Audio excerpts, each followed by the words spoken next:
Hello, ladies and gentlemen. This is another wonderful day with the middle-aged guys. Numero uno, and then Sir Darth Pat, and then Coach Jimmy. And Darth Pat looks like his he was on a trip for some Sith stuff, and he's just exhausted from that right now. Um, yep, peace, peace. What a drag it is getting old. Yeah, I guess so. Oh yes, what a drag! It is getting old. Definitely so. Definitely, definitely. I just feel more aches and pains in places I didn't have aches and pains before.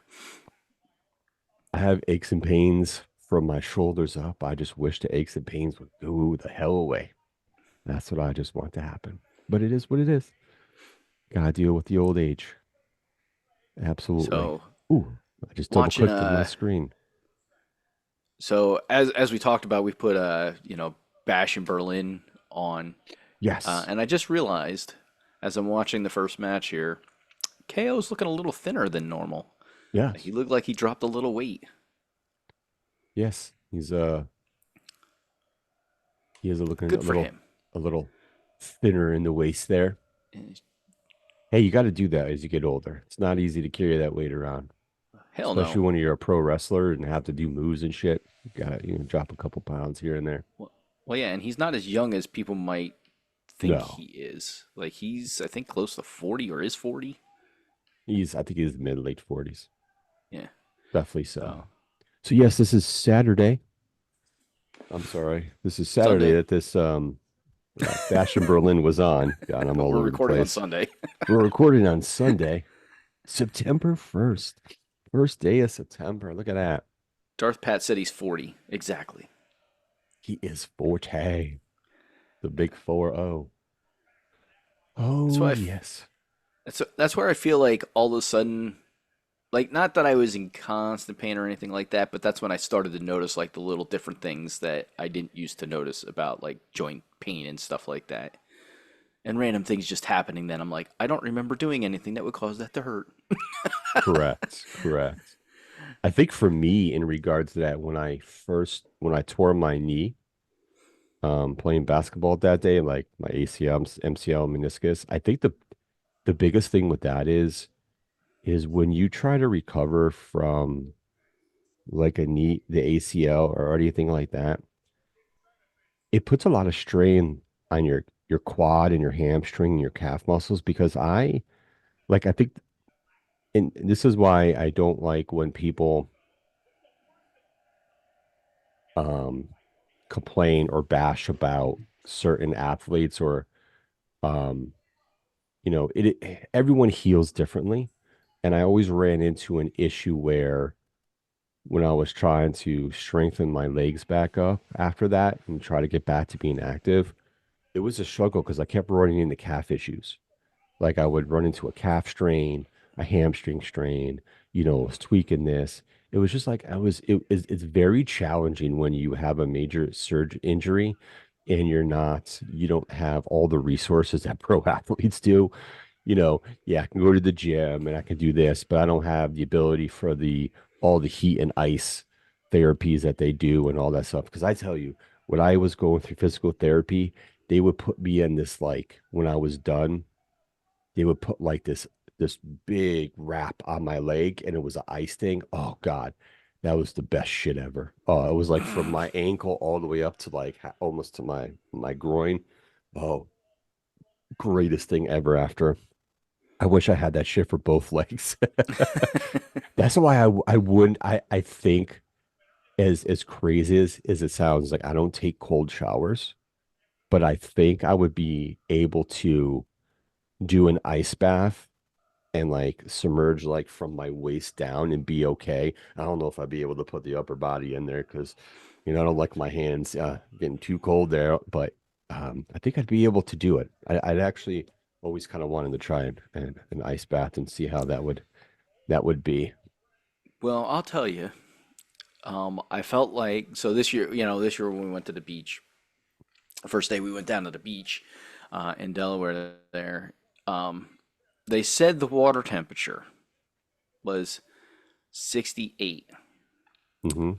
Now, I don't know exactly what 68-degree water feels like because I've never sat there and measured water temperature and be like, okay, this is exactly 68 degrees. Let me jump in. I felt like 38. But it definitely did not feel like what I think 68 should feel like because it felt like ice cubes hitting your feet. I was like, holy schmoly, this is cold. Like, that is really cold. And, anybody like, well, of course the ocean's cold. It's continuously moving body of water. And I'm like, yeah, no, no shit. Like, I know that. But I've also been in oceans where you would think it's like 72 or 73, and you're like, wow, this is really warm. This is nice and comfortable. Like that water was ice cold. Like that's how cold it was. I was like, this is not 60. This can't be 68 for real. Like, Yeah. I don't know where they were getting that 68 from. but because the next day we went in and the water felt great. Like it was a little chilly. Like ocean water is always a little chilly, but Yeah. that was definitely, it felt like 10 degrees warmer. And then they were trying to tell us it was only 70 degrees. I'm like, what? So you're gonna Like tell me two one day degrees? 2 degrees made it feel like, from 28 degrees to 88 degrees in the day. Come on. Are you kidding Uh, here? yeah, yeah. No, I get it. I just yeah, ever since, and even when I tore my ACL, my right leg, my right knee and whatnot, I didn't have as many issues during rehab and trying to get back active, but I did have some. It just sucks because you don't know how your bodies react and you heal, but you kind of don't heal. And I feel like it causes other issues that you don't know about until you do something and something happens. And like, I can't move my leg, I can't walk, God damn it. So it's frustrating. I've always had that issue too, where when I've always tried to get back into the gym, I always run. I don't want to say always, but 80% of the time I run into an issue where I start working out again and then boom, something happens where I tweak something. It's like, son of a bitch. Got to sit out for a week before I can go back and all that. And it's frustrating the older you get. Super frustrating. Sounds like you need to hit with a lower weight. And I honestly, that's what I did start doing. I legitimately, I wasn't trying to go back to what I was doing when I had stopped, but I did drop the weight, but I think I was trying to do the same routines and I was putting too much strain on myself when I should have kind of went more towards back to the beginning and worked my way back up. So, Yeah. yeah. Yep, yep. It's either you do heavier weights, shorter reps, or you do lighter weights and higher reps to get yourself going. So, or rotate And them in. and Pat sits there and goes, "This exercise thing, I know not what you talk about."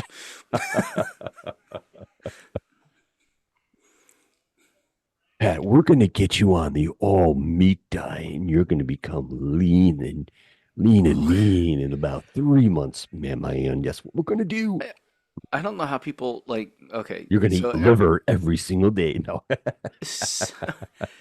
so the liver oh my king. god. So uh, carnivore diet. Okay, so I'm not gonna dive in and make a big rant about this, but I do have to say this: these guys that like I've seen it, the corn carnivore diet. Now they don't get rid of everything completely. Like it's Oh, not just meat, but like they're like, but it's got to be certain. It can only be certain fruits, or it's got to be raw honey, and and like I don't, I don't know how some of these guys poop because the amount of fiber that they take in is like nothing.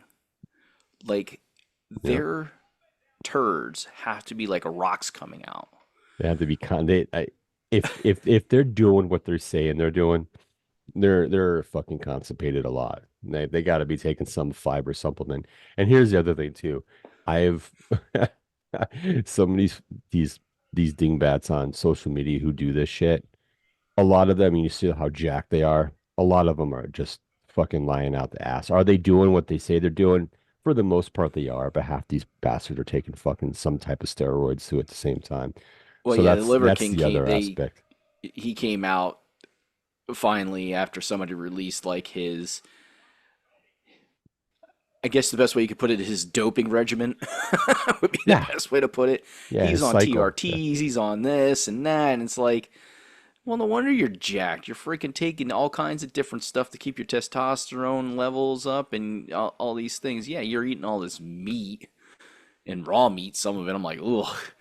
But you're eating all this meat, which supposedly is supposed to be better for your muscles. I don't know. I don't know how true that is. The I haven't protein intake ever, and whatnot, but still, it's I haven't you're seen any pushing it. real scientific studies to attribute to that, Mm.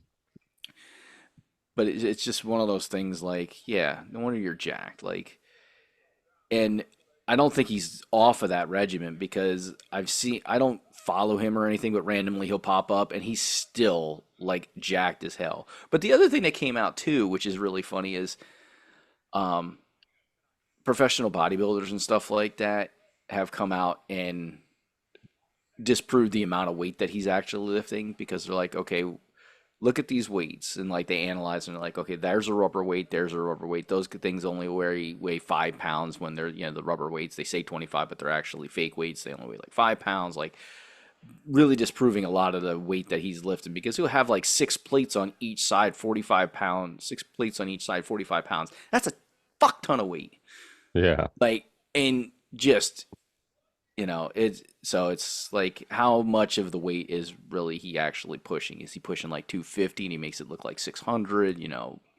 Just all kinds of weird things. And that's just one example from that particular person. There's another guy that came on that been getting a lot of videos lately that does carnivore diet, and he went back to switching in fruit, and he's like, just the aches and pains that I've gotten, and the cravings that I have. Well, yeah, you went from eating absolutely no fruit and no sugar, essentially no carbohydrates at all, to introducing back. Of course your body's craving it because it's absolutely had none of that shit. Your body actually needs that for complete function.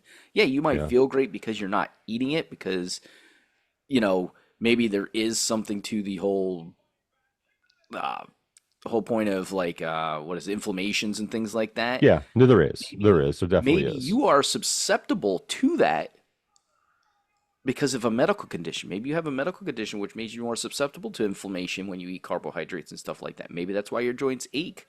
Ever get looked at? Maybe there's a medical issue that comes along. But when your body absolutely has nothing and it goes into it, yeah, it's going to say, shit, I would like some more carbohydrates. I'd like fruit because fruit tastes good. And it's just one of those things like you can't be completely off of something and then introduce it back, even if you introduce it back slowly and your body not start craving it. It's just one of those natural things. If he went back to it for a month and like, a couple pieces of fruit daily, in his diet and maintain that self, his body would adjust. But Yeah. you can't say it after like, oh, I've been doing this for a week and I'm got all these hunger cravings and I think I'm just gonna go back strict meat diet. It's like, well, okay, sure, do that. I hope you can poop. It's weird. It's not that that shit doesn't work per se, but I feel like some of the actual doctors and nutritionists that I follow debunk some of that stuff to a certain extent of like, yeah, it can work, but you still need to incorporate X, Y, and Z. Uh, Yeah, and it's all about really your body type, eating clean, what fruits and vegetables to specifically eat that give you the best benefit, and cutting out a lot of sugars and all that stuff that make you bloated, make you feel, inflamed, whatever the case may be. It's really what it's all about. It's really, to be honest with you, it's really super simple. And you could still have like the sweets and all that jazz from time to time. You just can't, it's just portions. And that's really the biggest thing about it. And it just, America has just become too susceptible to the easy, fast way about food. And the only way we put so much preservatives and all kinds of shit in our food, no matter if it's fast food or shit you buy at the frozen food section, this, that, and the next thing. It's like it's all over the place. It's hard to stay away from all that processed shit. yeah, We just become yeah. it's it's a vicious cycle, and it's a moneymaker for us. So Yeah, it definitely is, and it was funny because I've actually gotten back into like eating better. I don't want to say healthy because healthy is a relative term. that's There's subjective of no what good people or think healthy is, right, to be honest. right, and there's no good or bad food. Like food doesn't have feelings. You have feelings, but food doesn't have feelings. So it's I've just gotten back to eating consciously, and it was funny because we had kibasi and Ooh, I like that. a gratin potatoes and broccoli yesterday, and like I'm trying to stick to a certain calorie intake. So I was portioning out my potatoes, and my son goes, "Why are you filling that little cup with the potatoes?" I said, "Well, buddy, that's so Daddy doesn't overeat because I'm trying not to overeat anymore." And he goes, "Oh, okay." Like he gets it. Like well, all my kids get it, but like until they see that behavior, like, and it's funny when I was a kid, I would take a scoop of au gratin potatoes, maybe two, which is probably what I had yesterday, like a spoon, spoonful or two or one and a half spoonfuls. That's what I had, like, and that's a half a cup serving. That's Yeah. all it is of au gratin potatoes. But that would all I take as a kid. The only thing that I used to really pig out on the kid, and it kind of set that trend because I was playing sports, was spaghetti. I'd have three plates of spaghetti, I and fucking love three spaghetti. breads, so just here's your 10 pounds of carbs here.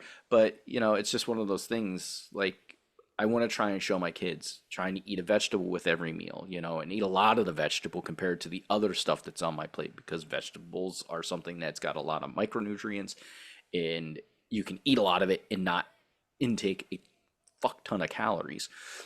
I can Yeah. have 4 or 5 ounces of freaking broccoli and only eat 50 calories, so it helps me maintain fullness but also not hit like a crazy calorie intake, which I'm trying not to.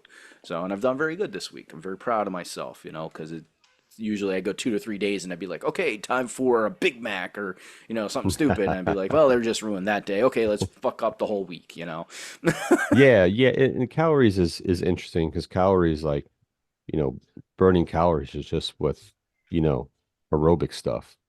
You know, of course you can lift weights and that burns calories too, but if you burn them faster is with cardio. That's what I really meant to say. So it all depends on like what your goals are and what you're trying to do with your body, leaning out, get seeing some muscles, whatever the case may be. But it's all about really just finding out what works best for your body. Like I've always gotten advice and taken suggestions from so many people and all the different gyms I've gone to growing up in my life. And I take bits and pieces. I try some of it. Some of it works, some of it doesn't. The things that work, I incorporate. The things I don't, it doesn't work for me and my body and all that jazz. So it's all just finding that right combination that's going to work to help you get to where you want to be realistically. Um, real quick, this match has actually been pretty good match. Mm-hmm. This match has been Agreed. good. It's been a good match. Uno, dos. Oh, wrong country. We're in Germany, not Spanish. Spain, Brazil. Uno, dos. Okay. They were counting in German. Yes, I know. Eins, zwei, drei. Right? That's verse 3. Yeah.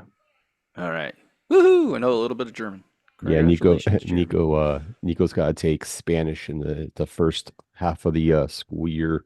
He's got to take his one language course. So his good old sophomore year, first part, got to do the Yeah. Spanish. That's what Abby's doing right now. She's doing Spanish in 8th grade. So, all right. So, I think we need to talk college football. I think we should get off the whole healthy shit and our dilemmas of eating too much food and talk about college football because I know that's a big thing for you guys. I pay attention, but I don't watch as much as you guys. But I have to say, and I think I put this in one of our chats. Uh, and sorry, Joe, but I have to laugh when Florida State loses to Georgia Tech. So it was That a close was game. It was a close game, shouldn't have but been like that, but hey, it is what it is. the fact that Illinois Florida State lost made me Illinois won, laugh. so like one of my two teams won this in their first game, so I'll take that. But just going through, I'm looking at week four, 1 of 14, which is weird the way this site does it. They do a countdown, so we're actually in week 2 of football, of college football. But this was the big opening weekend for our big opening Saturday for college football, or Yeah, opening week, whatever you want to call they do the stupid thing now where like the first game of the season's week 0.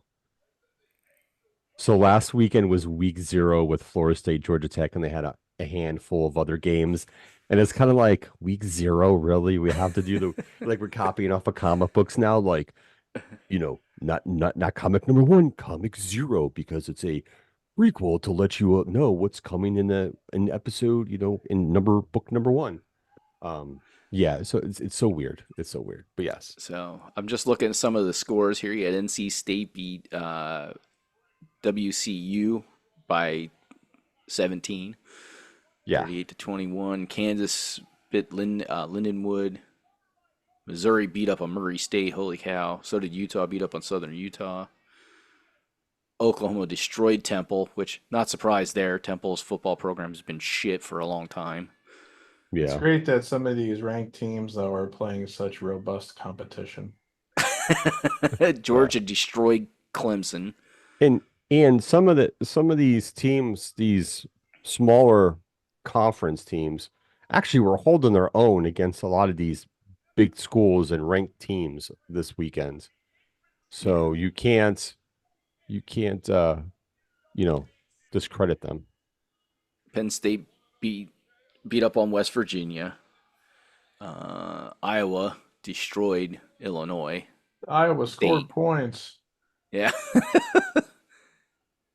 What was that? Illinois Tennessee is State? Tennessee. It's one of those things. Tennessee played Chattanooga, like it's probably one of their games that they have every year, but it's like that warm up game. Like Chattanooga, do they go into that game seriously? Like, hey, we can win this one. They're probably like, okay, we got to play Tennessee this week, and guys, do your best out there. Wait a minute. Anything can happen, but How probably not can this weekend. Tennessee play Chattanooga when Chattanooga is in Tennessee? Oh And shit. then you got Ohio State beat Akron handily. Yeah, look at Kansas State beat UT Martin 41-6. Okay. Yeah. Miami of Florida, not Miami of Ohio. Miami of Florida beat Florida pretty Florida handily. sucks now. Yeah. Alabama beat WKU. I'm not Wichita, Kansas. I'm not sure. Say Maybe that again. Western Kentucky. Western Kentucky. Okay. Yeah, Western Kentucky. The Hilltoppers. Okay. Yeah, I can barely see their little logos here on this site that I'm on. I think I need to increase the size of the Sounds screen. like you need to go to another site. Yeah, let me do something here. Let me change the Cody. zoom here. Kevin Noah just smacked the cameraman. Get out of our face. Yeah. Get out of my way. Yeah, the first week of college football is interesting too. Like Oregon's in the Big Ten now, and they only beat Idaho 24-14. So they beat them by 10. But you would kind of But think that would There we go. Idaho's an FCS team, so it's like that's not exactly like impressive. yeah. Notre it's kinda- Dame won. It's just yeah. Yes, Notre Dame had a very hard fought game with Texas A&M. Yes. Yeah, I and watched the second then half. It was Michigan very beat much a Fresno defensive State. struggle. Oregon beat Idaho. Arizona, wow, destroyed. It's funny. I don't want to say destroyed because they did, because of the amount of points that they put up, but they also gave up 39 points to New Mexico. So while Arizona scored a lot, they also gave up a lot. I have a feeling because the last time I remember seeing that score, I think Arizona had a substantial lead. So I want to say a lot of the points they gave were probably garbage time. Mm. Oh, like the second and third stringers were probably on the field. Today at 7:30, we got USC and LSU. Woohoo! Yep. And That's then going to be tomorrow, a Boston College, Florida I might have to State. pay some attention to USC LSU games since both Notre Dame and Penn State play USC. Yeah, yeah. Now that USC is a Big Ten school, which is funny because I think people are talking about, maybe we even mentioned, or maybe you mentioned it too. Darth Pat is having to rename the Big Ten the Big 18 since the fact that there are 18 teams in the Big Ten now. And Yeah, it's not like they're going to, but no, still funny. just call it the big schools. We're the big schools. And Well, I think I also made the joke that actually no, it looks like New Mexico scored most of their points in the first half, and Arizona just ran away in the second half. But no, I made the joke that the Big Ten should, because it's now literally spanning coast to coast. You got Rutgers all the way on one coast, and then you got USC, UCLA, Oregon, Washington on another.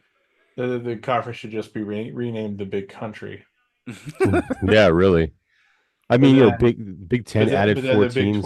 the Big 12 could probably make that claim now, since their footprint extends from Central Yeah, Florida all the way out to Arizona. yeah, it does.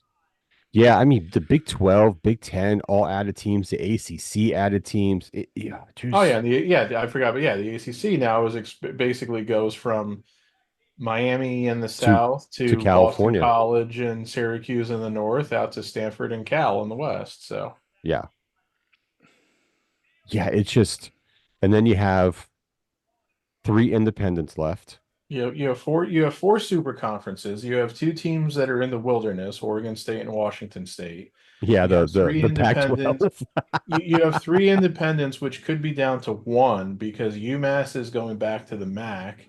and then UConn UConn. is supposedly in talks about joining the Big 12 with Correct. the promise that they'll spend on the football program, Yep. which, if so, would then leave Notre Dame as the only independent. And then you've got the what is it now? Five conferences, I guess, the group of five, the American Conference USA, the MAC, the Sun Belt, and the Mountain West, which are The all which have been the like getting rated by some of the bigger conferences and have rated themselves, and we're seeing a lot of teams elevating recently too. There's yeah been like five from or the six. FCS. Well, hold on, let me actually pull it up because So we have the American. Let's see. We got the America. So not the non-Big Four. The American Conference USA, Mid American, Mountain West, Sun that's in the Belt, Sun Belt. and that's it. Yeah. That's just crazy. And then you like go back in history and you look at the early 2000s and all the teams and all the conferences and where people were and where it is now. I listen, once teams started jumping, I figured it was either going to be I had a feeling it was going to go to like the Big Four because I just felt like some of the teams leaving the Pac-12 and others, going to the other conferences to get more TV money and whatnot. The Pac-12 was SOL. They were shit out of luck in regards to it. To be honest with And they you, let it happen to themselves too. yeah. I mean, I really see. I don't know how the Pac-12 is going to come back and add any teams. If they add any teams, it's going to be FCS teams. They're going to have to sway FCS teams to come to the Pac-12 because otherwise, I don't. I Those two think just need to split and go to a conference, and the Pac-12 needs to be gone. I think ultimately Washington State and Oregon State will both find themselves in the Mountain West, because I don't see any other place they can go really. No, because those teams from the Mountain West are not going to go to the Pac-12. So Pac-12 will cease to exist. Yeah. But like so Conference USA has gotten rated by like the Sun Belt and the American to a certain extent of the last few years. So they've kept their membership up by accepting all these teams that have recently elevated from FCS, like Liberty, and now like in the last couple of years, Sam Houston, Jacksonville State, and Kennesaw State. And now in the next couple of years, Delaware and Missouri State will also be joining the FBS ranks and going to Conference USA, I believe, starting next year. Hmm. So now we've also got more teams than ever. So it's like anytime we actually hear people talk about, oh, there's too many bowl games, it's like, well, there's too many teams now too. So Well, yeah, and we've talked about that before. Like there are so many teams, and we know why they try to elevate themselves to, to the Division One because of the money and stuff like that that they get it's, from being Division One. it's all Doesn't about the mean that money. they should be Division One, It but is all about the if money. if NCA is like, yeah, you qualify, you've done this, this, and this, you've met all the standards. they got NCAA's got to honor their word and put him there, you know. But then when they start playing like Delaware, Delaware's football team's going to be a Division I team. Like, never even heard of I knew Delaware had a football team, but you know, would They've never actually, think of I it think as. they've had a pretty decent track record of success at FCS. So Yes, they have. But it's you know, not it's one of those totally things. ridiculous. Yo, that's where Joe It's not totally Flacco ridiculous, came from. All right, calm down. Super Bowl winning champion. No, but it's just one of those things. Like you put them against some of these teams that are Division I and been Division I for a while, even if they're playing in the MAC, you know, how well are they going to compete right out the door? Maybe, maybe not. But you know they're going to. But you know most of these schools want to try and get a big name on their their schedule when they first come in because hey, we need to get viewership, we need people to see us, and who's Delaware's opponent, first opponent, big name opponent going to be? Are they going to try and get a Penn State, an Alabama, Georgia, It somebody wouldn't like that on their surprise me to roster? see them play Penn State because they have played Penn State. Yeah. So the it's other just one of those things. the other thing too is what was the team last year that was an FCS school that got elevated and went like undefeated or had one loss, I think it but was they Liberty. but they weren't eligible for a bowl game. And here's the other thing. This is the thing Oh, that that kind of was no, that yeah, that wasn't Liberty because Liberty was eligible for a bowl. Shit, I might remember if I look. because I think there's a rule, and I'm not sure if they got rid of it. Like when you come up your first year in the You're on in like a probationary period for I think it's like 2 years after you yeah, got. you can't you don't qualify for a bowl game even if you win the conference. So you can be the conference champ, but you can't go to a bowl game, which just I think It might have been. I think it just absolutely sucks. It And might. the It might. conference tried to like get them to like get rid of that and let this team like let them be the invite. They deserved it. They earned it. They went undefeated in the conference, and I think they had like one loss on the season or something like that. And it just sucks for those kids. Really, like you unfortunately are on a probation period just because your team did well enough and you were able to move up to the big leagues, but yet you can't go to a bowl game, even though technically you deserve to go there. It's kind of like I get the probation thing, but I don't know if that's really, once again, the NCAA has so many jacked up, fucked up rules that make zero sense. To me, this is just one of them. Well, James I Madison went 11-2 last year, maybe it was James Madison. but I was gonna say no. That sounds like they got to play a bowl game, which they did. Okay, so it And had they to be and they like got a and they got year, and they got beat by Air Force. had to be like a year or two ago. Something. One of them did really well and weren't able to go to a Yeah, bowl I game. I can't remember who it was now. I know what you're talking about, but I just don't remember who it was. Yeah. And just since you mentioned Jeremy, Penn State will be hosting Delaware in 3 years. Oh well, there you go. I think the biggest thing for this school year, not just beside, there's two major topics. One, all the new teams and the new conferences and how the big four are the big four now. And let's see how the 12 team playoff, you know, how it goes. Let's see Yeah, how it I shakes out. I had to be reminded of the rules yesterday when I had the Penn State game on because I had the analyst had his like 12 team projection, and I'm like, oh man, he's got Miami fourth. And I forgot it's because the conference champions of the ACC, Big Ten, Big 12, and SEC are the teams that get the buys no matter what their Correct. record is.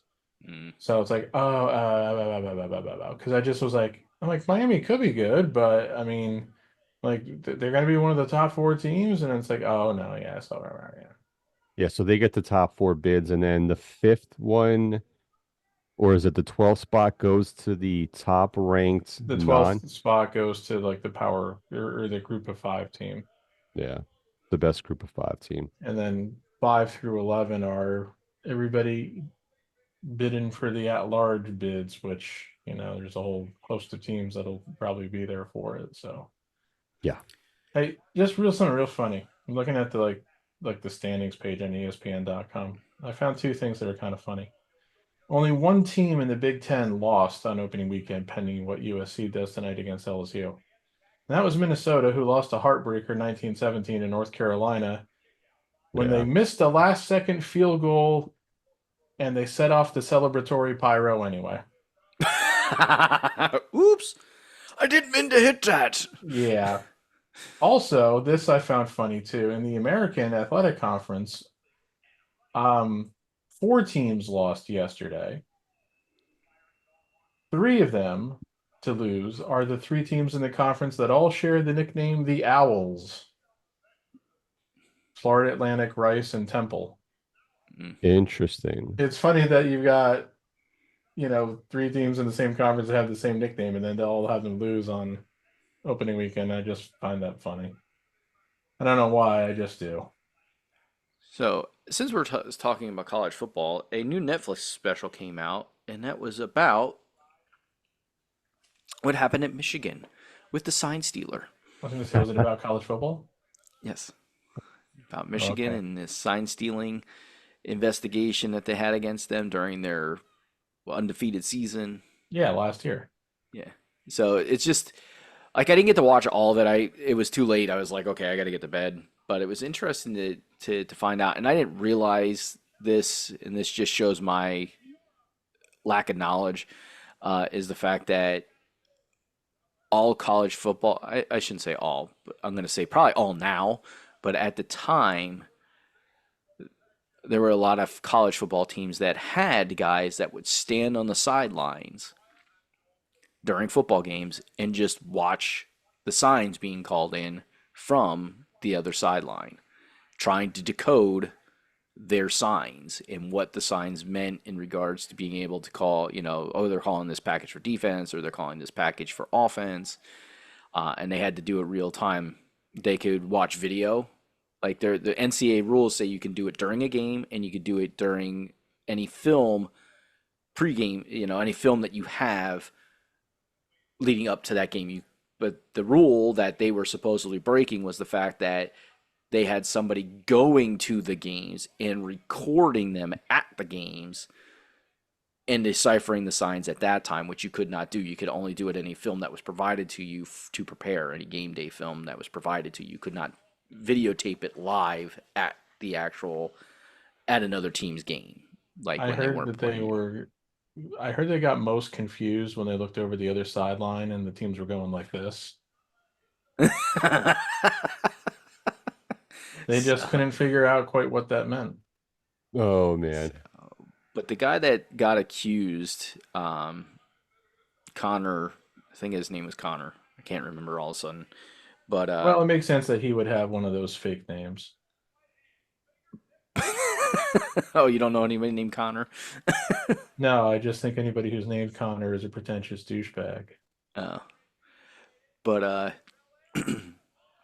he very intelligent person, and evidently every team that has these people that decipher codes, or they call them code breakers, which is kind of funny because that's like a military term. Um, Yeah, I was gonna say, kind of they denigrates what those like Navajo yeah, did back during World War II and shit. Yeah, but they're very smart people because they can within the time frame of a game very quickly determine uh, what the hand signals mean and who's the live hand signaler and who's the fake hand signalers and stuff like that, or if they're using multiple people to call in the plays. They're very very good at deciphering that stuff and figuring it out. So it's kind of crazy, but it makes sense because unless college football has unless they change it this year, um, they haven't gone to headsets for coaches and quarterbacks or coach and defensive player to be able to call in plays.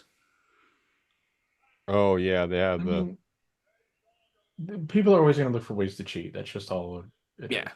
because it's because they can dismiss it by saying we're looking for an edge. That you're cheating. You know. Yeah. If it's within the rule book, fine. But if it's outside the rule book, you're no longer looking for the edge. Yeah, exactly. So, but it's just it was interesting. I'm gonna try and finish it probably tomorrow. Tonight we're not going to be home because we are going to go to Becky's Drive-In, good old drive-in theaters. Ooh. Say hi to So Cappy.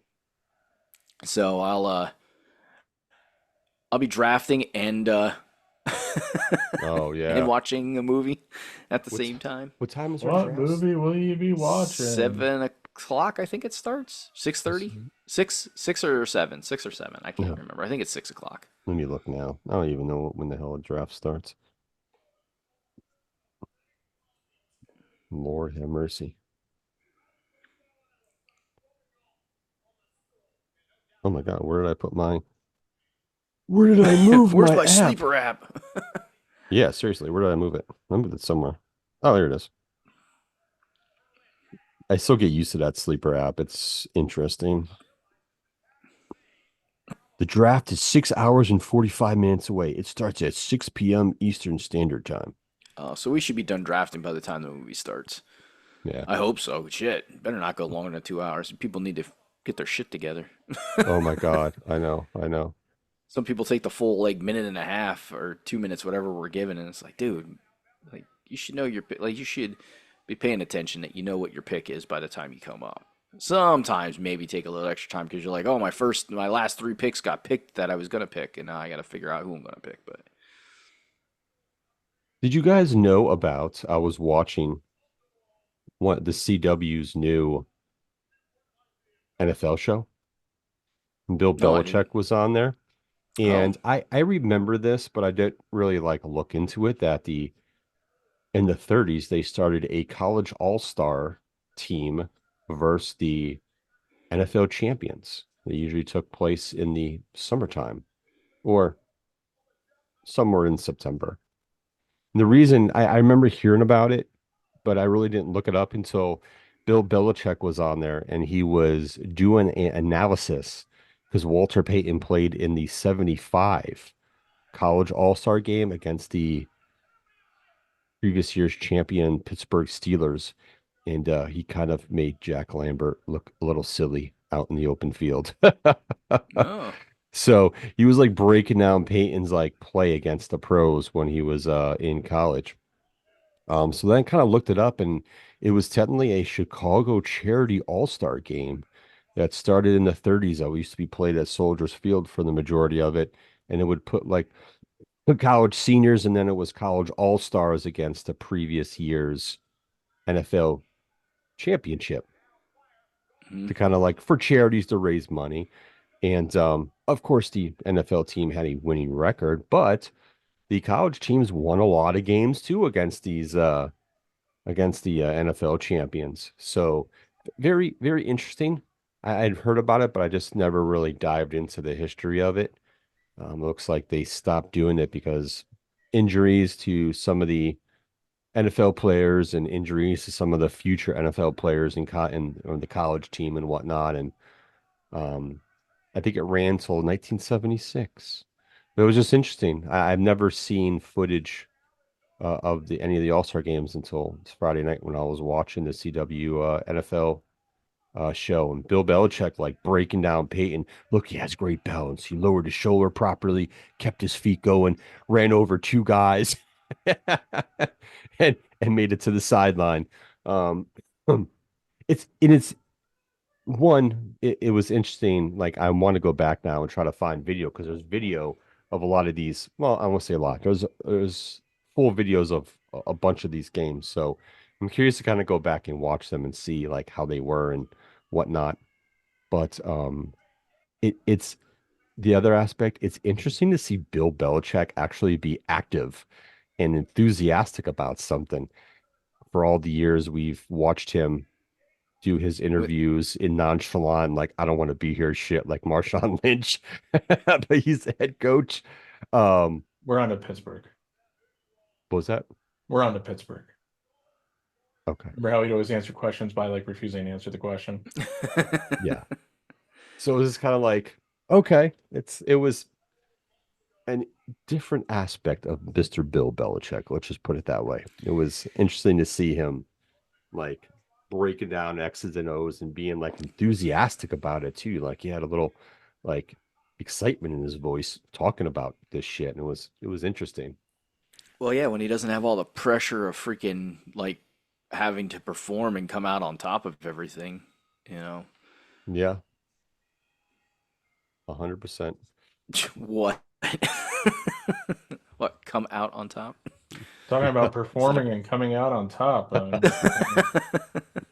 Is that foreshadowing? Did you foreshadow something? We'll find out later on in the show. Okay. I didn't Um, foreshadow anything. I'm wondering why Jeremy's having naughty dreams about Bill Belichick. I know, I know. Dude, talk about dreams. I feel like most of the time I don't remember. I know I dream, but you don't necessarily remember the dreams. I feel like I have had so many nights where I can remember my dreams that are going on, which disturbs me just because I'm like, am I fully sleeping? Am I getting a really good night's sleep? Like, am I passed out? Like, I don't think I am. I feel like I'm not getting that full on sleep. You're not getting the But deepness of that sleep. so it's like been weird. Like I've only had like one night out of the last like 10 where I've not remembered a dream that I was having. So, I get it. I get like that a lot too. I don't have as much deep sleep as I should be getting. and I wonder if it's the anticipation of basketball starting up. Just coming up. It's coming up here in September 17th. We start open gyms. Yeah. I So mean, it it's could be. not There's too a lot, far along. lot going on in regards to that aspect. So the tag match wasn't bad. It I like the was, finishing move. That yeah, was pretty innovative. yeah, the ending was fine. It wasn't a bad match. So we'll see. I mean, I only take this man's ratings of matches with a grain of salt anymore these days for a long time anyway. But it looks like the Punk Drew McIntyre match will be next. This will be interesting. But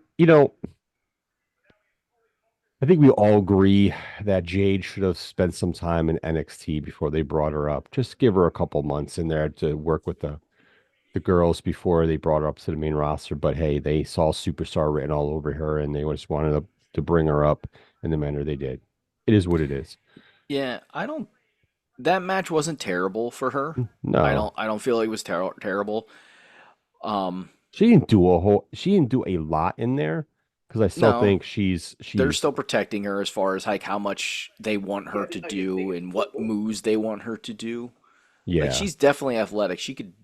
I feel like she could do a lot more from an yes. athletic standpoint than what she is, but I It's can understand wanting to repetitions. protect her because of what happened with freaking AEW and the It's I'll just it's say it, the it's terribleness of her matches that yeah. she had there. There was extremely very little growth in her matches in AEW. And they see star on her. Yes, she could be a star. She has the look, she has the majority of the tools to be a legit superstar. Now, we just need to teach her how to do it the WWE way and for her to grow. And the best way to do that is put her with Bianca because Bianca is going to help her. Listen, she's going to make mistakes, and it is what it is. I will, no wrestler is immune to mistakes. It's the nature of the business, especially when you do high spots and do crazy shit these days, which more and more wrestlers are doing. Shit's Hmm. going to happen. Yes, there are singles tag teams that do high spots that very rarely make mistakes, but it's still a learning process. Why is Drew's gloves look like? Yeah, they look like he's got dragon scales on. Scales, it's got this dragon mail on. I I'm gonna be honest with you. I didn't mind the sword, but the sword was getting a little played out, and I'm kind of glad he ditched the sword. I yeah, like the I like the new outfit. I was not a big fan of the Highlander like aspect of his character. It worked for what it needed to for a while, but this villain heel with the his new outfit is definitely better. His leather kilt. 0-2 in the last two PLE matches in Europe. Well, you're about to be 0-3, bitch. I think Punk wins. I make it make sense if you want to make this like, you know, a trilogy with these two. It makes sense for Punk to win, and then Well, yeah, and whoever you I think want to they're win the doing third match is whatever. If Punk wins the third match, great. If Drew wins the third match, fine. As long as the story's going in the right direction, that's all I care about. right, based on what I'm seeing, they had a regular match, right? They had a regular match at the last PLE, right? Well, a regular match with a gimmick stipulation with Seth Rollins as being the guest referee. Right. So Okay. technically, Right. So yes. again, a gimmick match, but not in the extent of like no holds barred or any bullshit like Yeah, that. It was just a TLC. regular match stipulations, but guest referee. Yeah. And if they're gonna do this as a trilogy, now they've upped the ante. Okay, now we're gonna have a strap match, a four corner strap match, where you have to hit all four corners in order to win. Right? Is it all four corners? No. Yep. Yes. Yep. Um, so they upped the ante. So if Punk wins this one, which would only make sense, now they up the ante in the third match to say, okay, it's a tie. It's a tie ball game. Winner takes all in the last match. Is it a no holds barred match? Is it a last Steel man cage. standing match? Steel cage match? Hell in a What cell. is it? Hell in a cell? What are they going to do that makes this okay? If this guy wins, he's the guy that can say I've beat you and you can't beat me. Um, so if they do the storytelling right aspect, then that would be good. That would be one of the few stories that I can actually agree with WWE, like doing a good start to it, having good continuation when Punk was hurt, and then finishing it with their transcending matches, like the matches that up the ante each time. Like, and maybe that's because Drew and Punk are giving their input on into it. Maybe they're allowing them to have input on how they would like to see this storyline progress. I believe Like so. I really like do. And that would say a lot for WWE in regards to the fact that they trust these two wrestlers. They're willing to take their input into the writing of the story and the matches. And maybe they can take that and run with it with other wrestlers and allow this kind of evolve. And maybe they'll start having better storylines to their match, to everything, which is, as we can all kind of agree, has kind of been lacking, as far as like, why did they do that? That doesn't always make a whole lot of sense. Yeah. Um, so speaking of this match, um, so I did get the AEW All In pay-per-view. I did watch it. Overall, I didn't watch the pre-show because I did not watch it live. I watched a replay of it later in the evening. Overall, the pay-per-view was good. I would probably give it an A minus in regards to it. You know, typical AEW matches. Put it in that aspect. Not really in a bad way per se, but um I would say MJF versus Will Ospreay was definitely the best match. The night I would say Danielson versus Swerve was the second best match of the evening. Britt Baker versus Mercedes was okay. They did an okay job. You can see a little not on the same page, maybe, or the chemistry is still being worked on with those two in regards to that. Was it more of a Mercedes thing or more of a Brit thing, from your I opinion? to me it was equal. Okay. I think some of it is, this is what Britt's second match and she's come back. Um, and just the familiarity with the two of them wrestling, you know. Hmm. Um, not Brits, Mercedes, Muscle Camilla, which I'm a huge fan of. She was Britt pulled an Eddie Guerrero and got her tossed. It was great. So there was a part where they were trying Mercedes was trying to use the belt to knock out Britt, and then It didn't go right. Britt got the belt, threw the belt at Camilla as she was standing on the ropes on the outside, and this drops. She just drops to the ground, and the ref turns around and sees Britt laying down, and then Camilla's holding the title, and he's like pointing at both of them, and he's like, "You're out of here."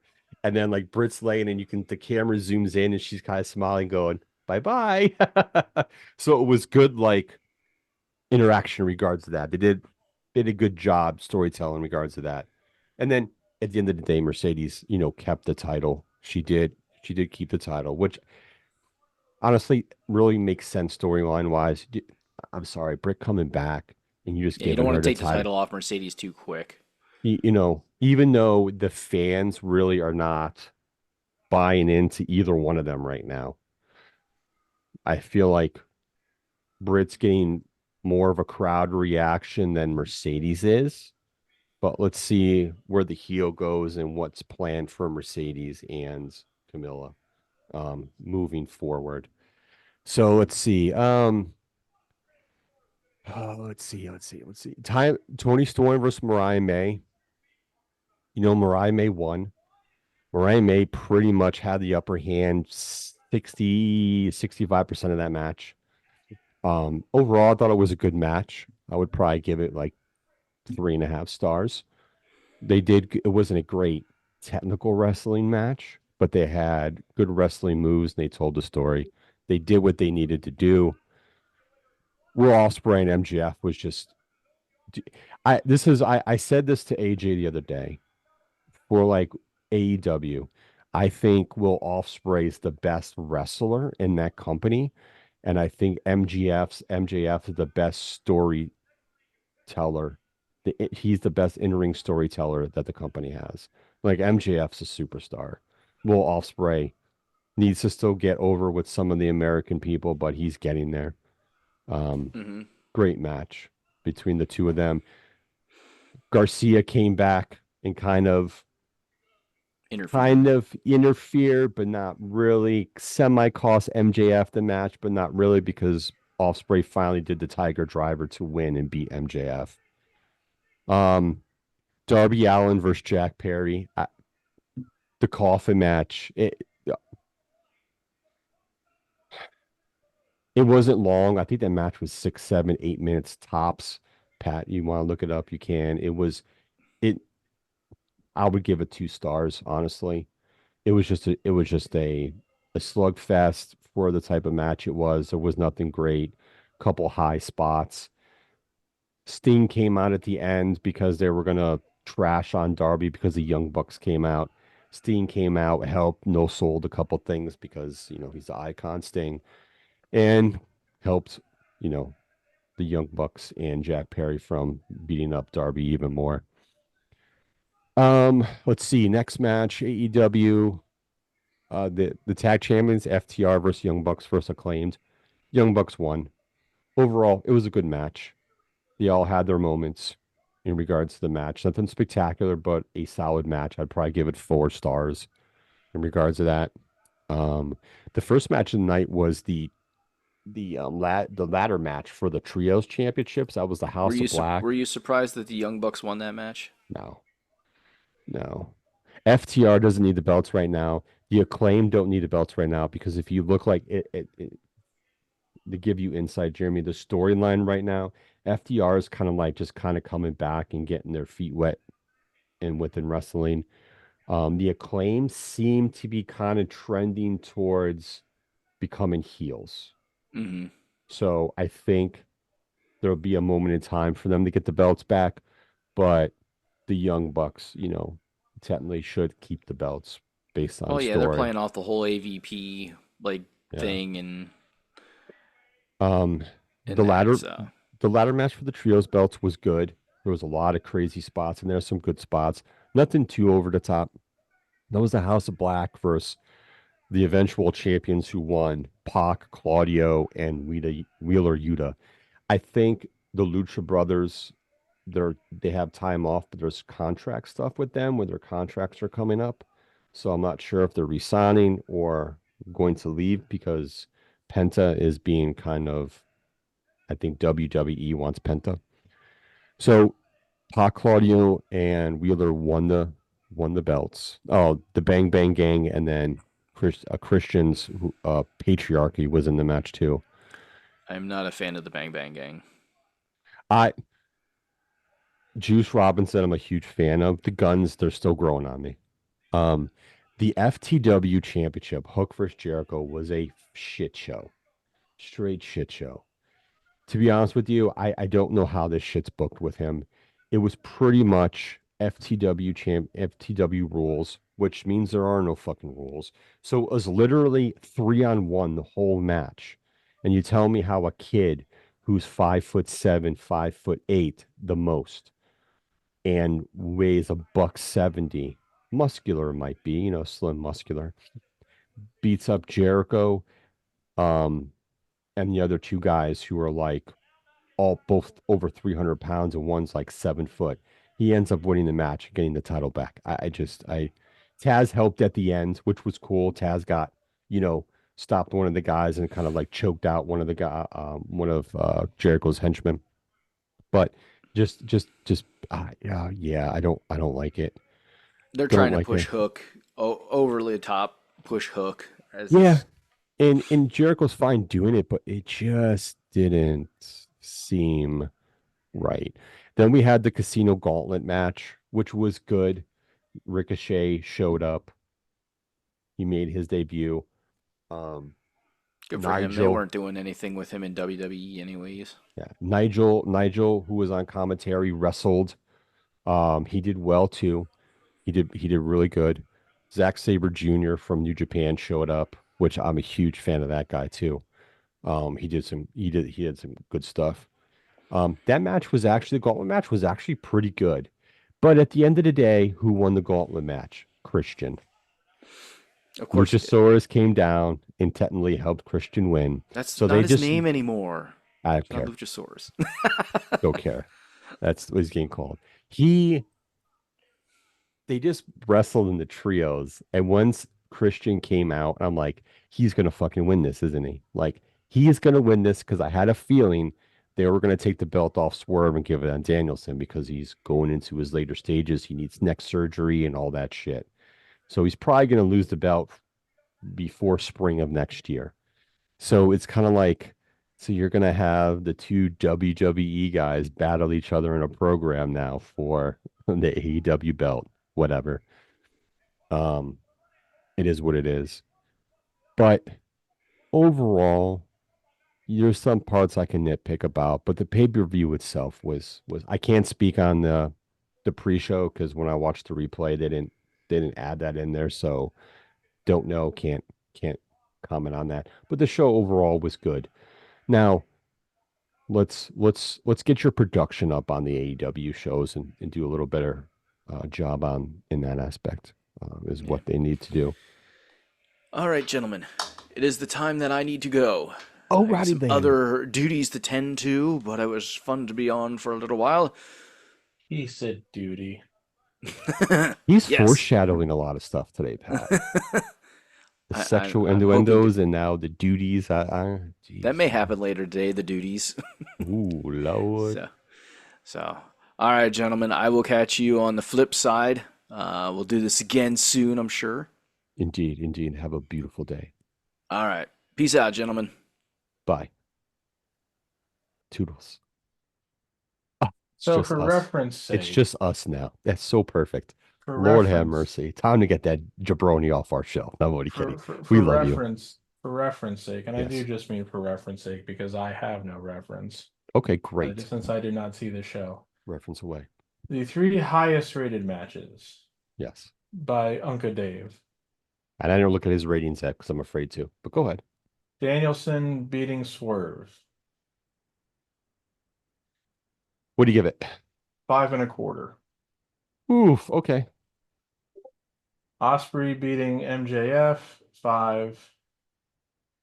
And then there were two matches he rated 4.5. The Pac and BCC beating the other three teams, That was a good match. and Christian winning the gauntlet match.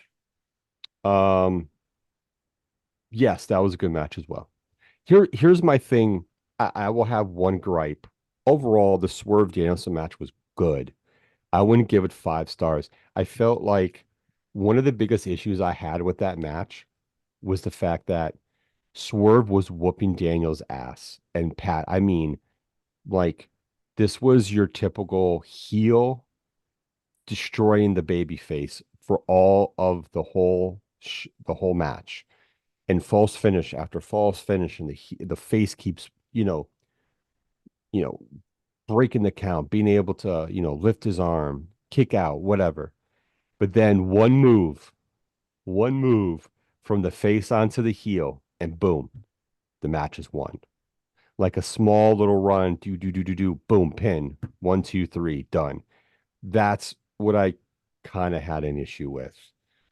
It's kind of like, wow, this match with Drew and Punk has been actually a kind of a brutal match, going through tables and shit. But I think that's my biggest gripe for that match. I didn't like the fact, give your face more of a run at the end to win the match. Like, I'm talking, Pat, the move Swerve was doing to Danielson, like, technically match should have been over like 7, 8 times. Just the brutality and the physicality of the match and the moves that were being done, so on and so on. I fine, but just the way he won, I wasn't a huge fan of in regards to that's my biggest gripe for that match.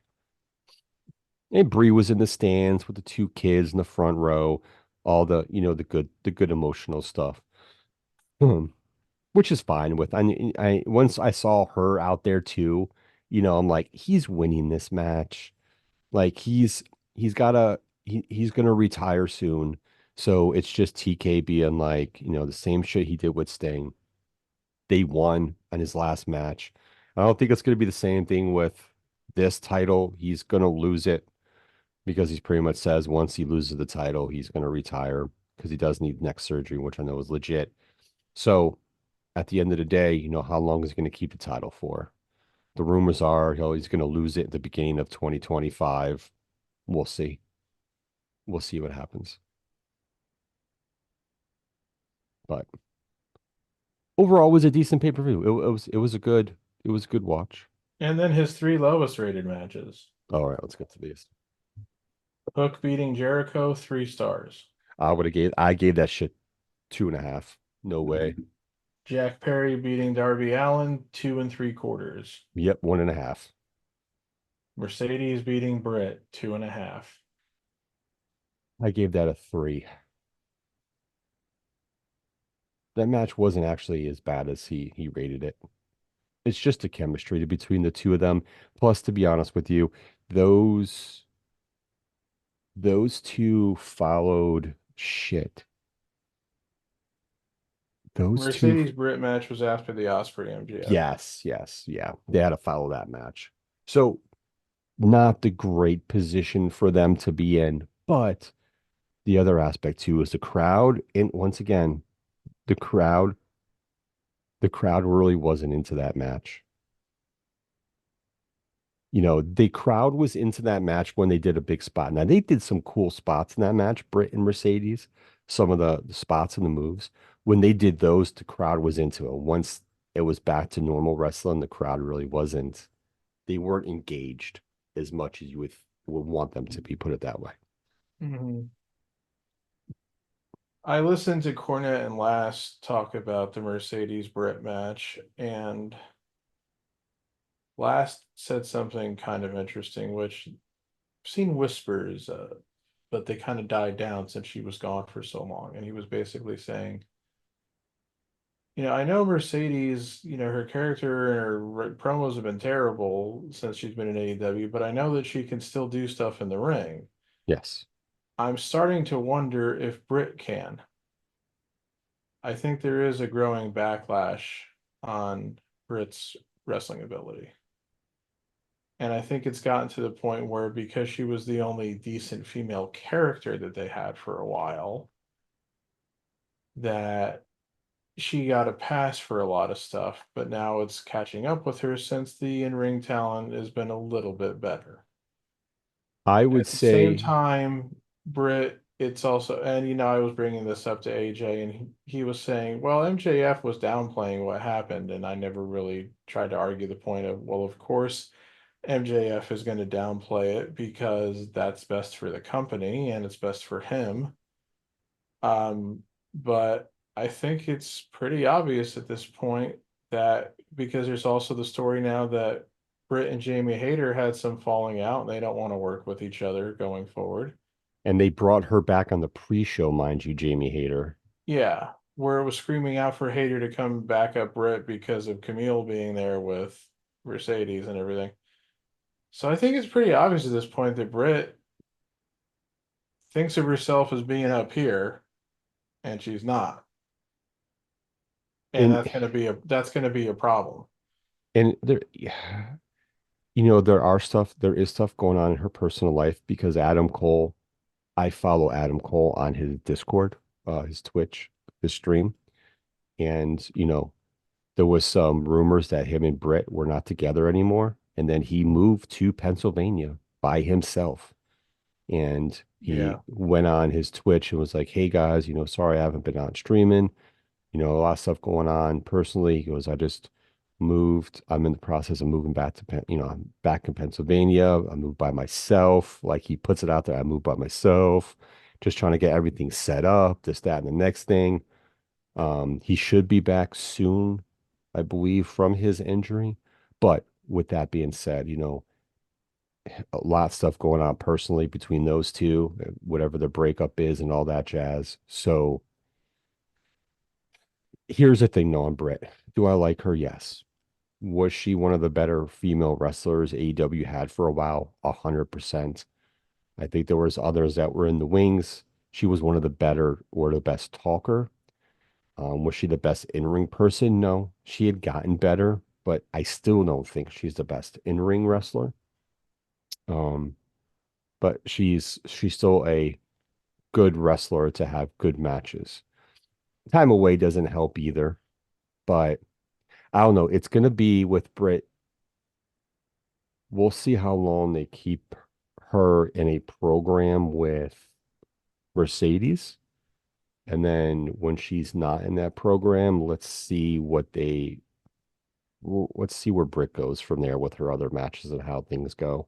Because I know on the other night, the other show, Jamie Hayter actually, it looks like she's going to be put in a program with Soraya in her little group because Jamie wrestled Soraya's little, I don't know, can't say henchwoman, her little Klingon, Klingon person, and beat her. So Jamie Hayter looked good in her return, but she's definitely you know, different gear, different look, different like persona and whatnot. I like Jamie Hayter. So let's see where they go.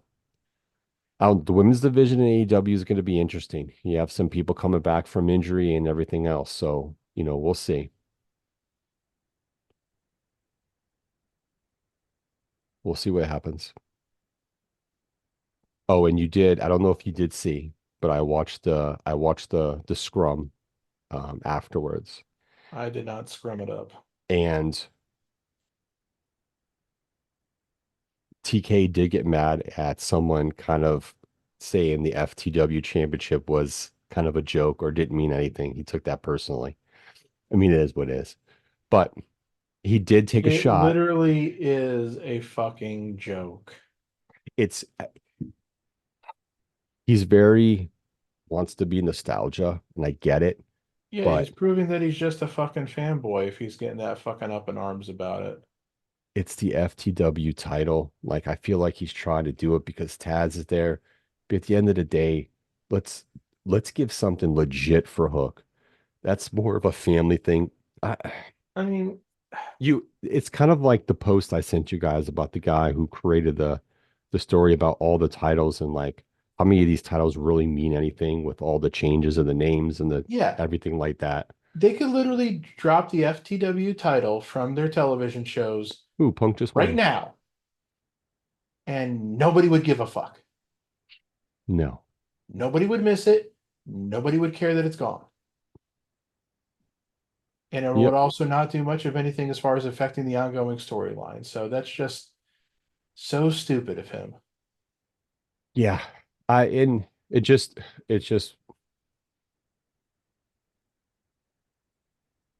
I don't at this point I don't want to keep being repetitive in regards to the program because there's a lot of stuff I like about it. There's a lot of stuff that needs to change and to be better than what it is currently. But with that being said, oh, he did take a he did take a shot at Punk at the end. Um, he was talking about how um, the locker room's been better, the production's been better, everything's been better, less stress he had to go through this year compared to last year. And he started comparing like this year and last year, which was clearly taking a shot at Punk with because of his specific wording that he used without mentioning the man's name. So it's like, okay, that was your shot to take a shot at Punk, but whatever. I mean, It means it's not going to get him anything except for clickbait. he what else is he supposed to say to that? I can't really blame him for trying to say that. We all know, of course, that he overblew the situation with Punk. The feared for my life comments were Oh fucking yeah. stupid. Yep. So, that's fine. I don't really have an issue with him saying that, but No, he took a we all shot, we whatever he all know wanted to we do. all know that there's still stuff going on behind the scenes. We all know that these guys don't all like each other, which is to be expected, but we also know that he can't fucking control any of them, so it doesn't matter. Now, when you're speaking about Punk and talking about a year ago, did you notice something about Punk's outfit? Yeah. It was what he wore at last year's All In. Yeah. I didn't really, I was even saying, like, oh, those don't really look like, special tights or anything. And then, but I'm like, but they look familiar. And then it wasn't until this morning when I saw something that reminded me. It's like, oh yeah, that is what he wore at All In last year. I noticed it right when he came out. I was like, oh, that's hilarious. It really is. Definitely funny. Definitely funny. I'm not saying that he's like trolling, but it's kind of like he's trolling. Of course. That's just his personality, what he's going to do. Um, I mean, we'll see where WWE goes with some of their shit too after this premium live event. Um, Well, I I don't remember still, what their next PLE is after this. This is not until Bad Blood, I think. I think so, yes. Yeah. Ugh. Yeah, it's Bad Blood. Let's see here. And Is it October, I think? Action, Berlin. Or is it September? I forget. And it's September? No, it's October. Beginning of October. Let's see Because they here. just said it, they just advertised it on the screen. That's how Well, I they, well, know. they have their NXT No Mercy event tonight, Yes, yes. and Yeah, then Saturday, October Bad 5th, Bad Bad Blood. Blood is October 5th in Atlanta. Atlanta, baby. Atlanta. Wait a minute, October 5th. Oh no, oh no, what's October 5th? I don't know what October 5th is. What's going on October 5th? Yeah. Penn State plays UCLA that day, Oh, and the other thing, it looks like um, Notre Dame is off that day. did you see the rumors of did you see John Moxley's interview at the beginning of Dynamite Wednesday?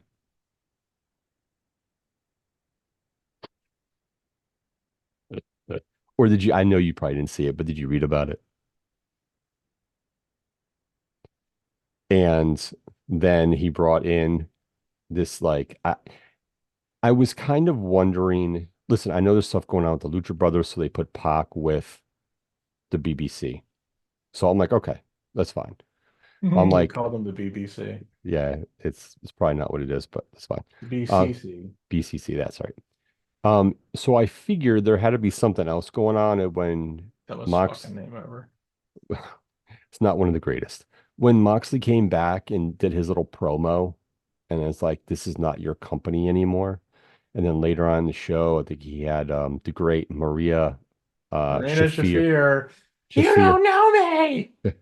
um different look, um trying to make her more of a badass, which she can. Different look, same suck. Correct. Except she needs to get rid of that bright red lipstick. She doesn't need to wear that. Um, but the rumor is that this might be the coming of Shane McMahon showing up. Yeah, I saw a speculation about that, and I believe what I said to it was pretty much what I've said from the start moment those rumors started.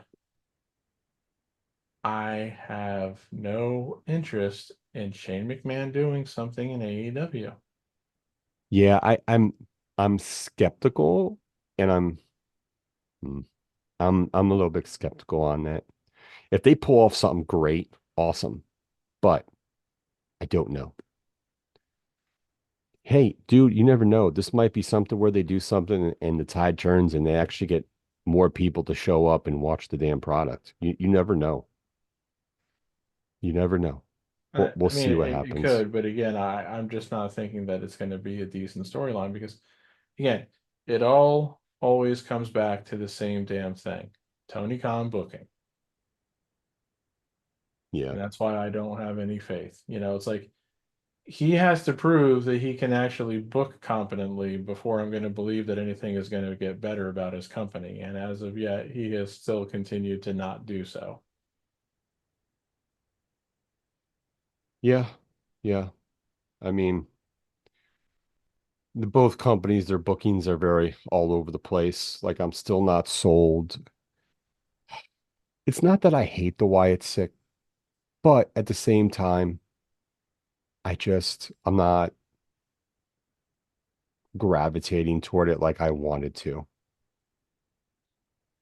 And them There's feuding with the Creed brothers and Chad Gable. I mean, that's good because they're all good workers and whatnot.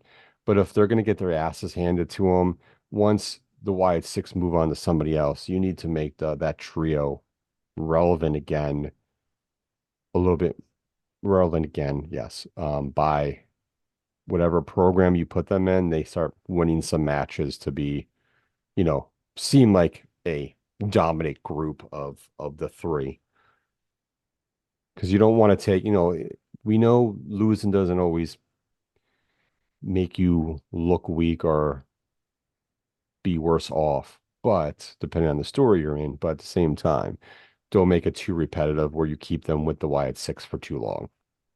Yeah, I mean, AJ was not happy about how like that was in like the main event slot on Raw a couple times now, and I was saying, well, because they run so few matches on the PLEs, it almost seems like that sometimes they use the main event slots on the TV shows for stuff that they're trying to make a deal out of. I can't say a big Correct. deal. Um, but it won't necessarily make the PLE card so that they want to still give it, time and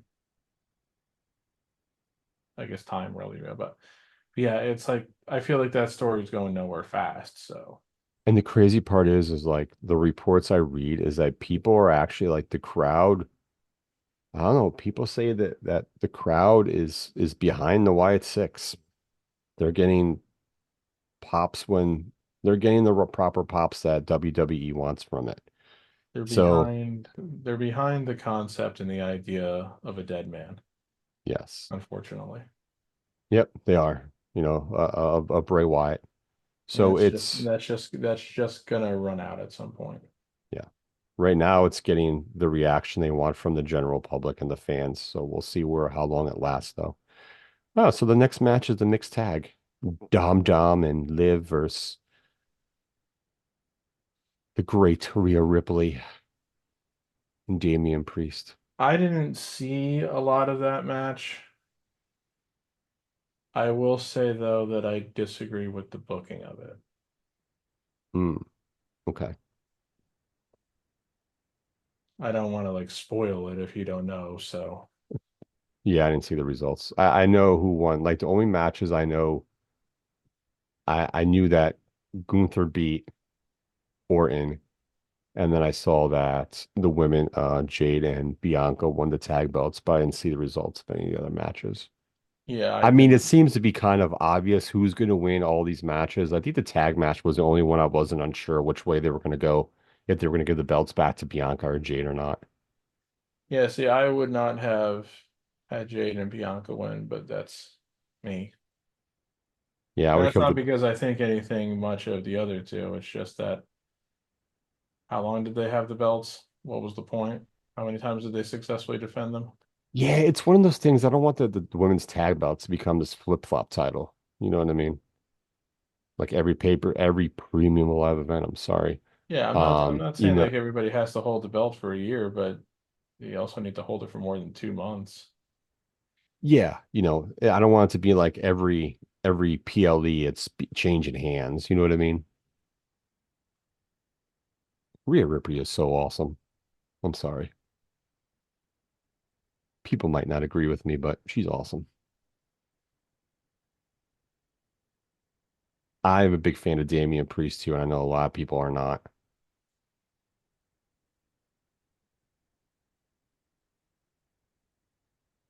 What's Cole getting upset with Dominic and Liv in front of the desk, and he's getting Cole seems to be getting upset with what's his name too. Uh the other European God, I can't remember his name.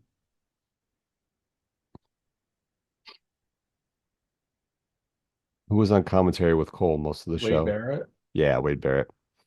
Yeah, I was not quite understanding why Barrett was calling this show instead of Corey. Yeah, yeah, not sure on that either. I was just like, huh, interesting. One thing I'm tired of Dominic doing is I'm tired of him wearing like the fucking shirt. The shirt around the waist, yeah. Yeah, the front and back. They've made it like a thing now, which I kind of Yeah, get. I just look at it all the time and I go, isn't that going to get in the way at some point? Yeah, like I don't just take this shit the fuck off. Like Like at some point, what really needs to happen in a match is that somebody needs to take it off of him and then just start choking him with it. I know. Seriously. Of course it's Dom and Damian starting off the match. It'll be like Is it'll be like the couple times where somebody actually reached out and grabbed a hold of IRS by his tie and so I have a question. Is there shenanigans in this match? I didn't see much of it. Is there interference? Yes. Okay. I mean, come on, did you honestly expect the Judgment Day wasn't going to show up?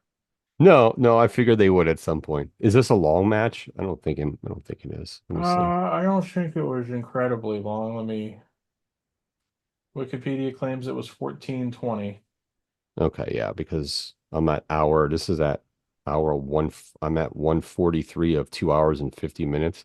That means that the heavyweight title match was pretty long then. It was a long match. It was over half an hour. Okay. I don't think I'm gonna sit here and watch that whole match. I'll do that later. Uh, I do want to say one thing today, though. Go ahead. You're talking about the NFL? Ooh, I'm ready for some football next weekend. Yeah, baby. Let's get the whammy. Let's get the good whammy start. Let's go with the good mojo. Gotta start off good. Gotta get that W. Okay, go ahead. Need the rookie quarterback to do well game one. That's all I'm looking for. Can you hear the music? No. Uh, Playing the Sid Justice theme, Oh, yes. Good old Sid which to Justice. me was one of the complete total badass themes from that era. Yes, it was. 100%. And, of course, Sid passed away this week. And just, I know not everybody liked him for various reasons. And I'm sure Vince probably pissy the way he, like, just kind of walked out really like twice. But the fact that he was never put in the Hall of Fame while he was alive is another travesty to me. Yeah, I agree with you. And it's something that you would hope would be improving under Triple H, but I don't know. We don't have enough evidence to know yet. Watch it Um, be a next year thing, but that'll be that's just frustrating. it, though. They can't put him in the Hall of Fame now next year because then it looks like, oh, we're doing it now just because he just died. It's Yeah, like, besides they'll probably go that route with Bray next year, but it's like, can we please put Lex Luger in the Hall of Fame before, anything gets possibly worse with his health? I kind of figure that he might be. I think he might be in next year. It's just I can't remember It's what out in Vegas, so I think yeah, that might be a. can he get to Vegas easily enough? I don't know. But I think he can. Yeah, he's been yeah, going to Comic Cons and stuff, so they're doing signings. So I think he'll be okay to get to Vegas. yeah. Definitely It's like so. there's certain people I know are never going to be in the Hall of Fame. I know Owen Hart's never going to be in the Hall of Fame. I know Ole Anderson's never going to be in the Hall of Fame. Um, it seems like Rick Martel is just completely closed the door on being Uh, involved in wrestling in any way. He won't even do a Hall of Fame induction, which is unfortunate to me because I think Rick Martel is one of the bigger names that's still out there that's not in. yeah. Um, it's just I don't know. I just find it sad when like they never put like Ivan Koloff in, you know. Um, some other like older like legacy guys who are still out there. Like maybe it's because of the fact that his character was essentially a Nazi, but it's like Baron von Raschke is still alive. They've Yeah. never seemed to consider putting him into the Hall of Fame, and just especially when we have a year where they just didn't really have a true headline wrestler. Your headliner was a manager slash promoter. Yeah. And one of the inductees was one of the worst inductees in the history of their Hall of Fame. Dwayne out there saying that his grandmother's taking her rightful place in the WWE Hall of Fame. She did not have a rightful place in the Hall of Fame.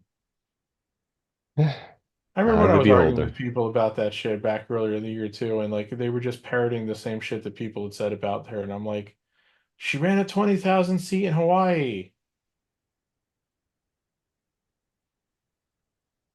I mean, Yep. like, if you wanted to induct a woman who was significant in the history of wrestling, and I pointed it out to these people, and I actually did have some people back me up on it. Fucking Christine Jarrett was a hell of a lot more significant than Leah Maivia ever was. Yes. So She was. it just still kind of pisses me off the way they do some of this shit. Yeah, I agree. I agree. Like, are It's they one of ever going those. to put the Midnight Express in? One of the things with Sid I forgot about, and this is this stuff I saw.